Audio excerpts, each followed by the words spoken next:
अस्सलामुअलैकुम दोस्तों, क्या हाल है जी। उम्मीद है कि तुसीं सारे खैर खैरियत नाल होंगे। अपने हैगी जी पानी की बारी।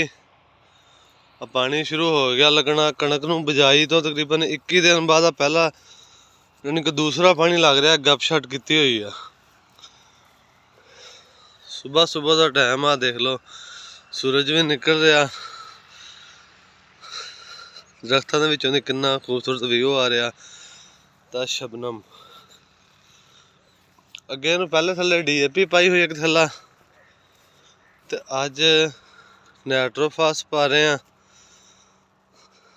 ते नाल एक होर ऑर्गेनिक खाद वगैरह तुहानूं दिखाने दिखाई। तुसीं भी कमेंट सानूं लाजमी दस्सिओ कि क्या साडी ये फसल कैसी तुहानूं सोहनी लगी, पसंद आई कि नहीं। ਇਹ देख लो इदा की फसल है।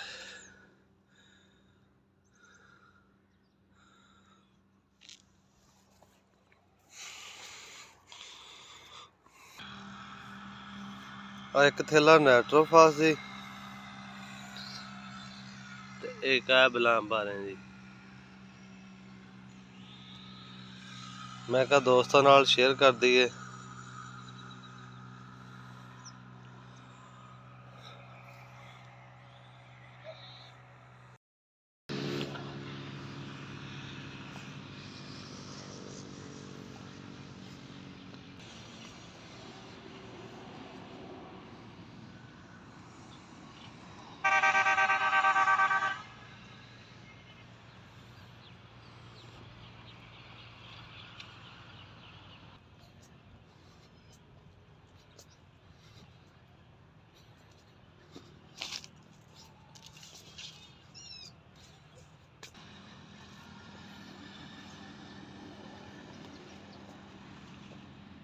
थोड़ी जी अपनी सब्जी बीजी हुई है दोस्तों, चेक कर लो जी। कोई धनिया वगैरह, कोई लसन, कोई मूलियां, कोई मेथी, कोई शलजम वगैरह। देख लो एक दफा दी हल्की सफाई की हुई है।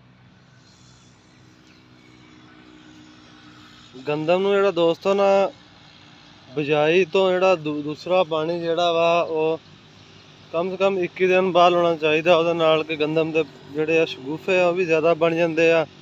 ਉਹਦਾ कलर भी ठीक ਰਹਿੰਦਾ ਵਾ। पहले पानी का एहतियात बहुत जरूरी है कि पहला पानी बहुत जल्दी नहीं लाना चाहिए।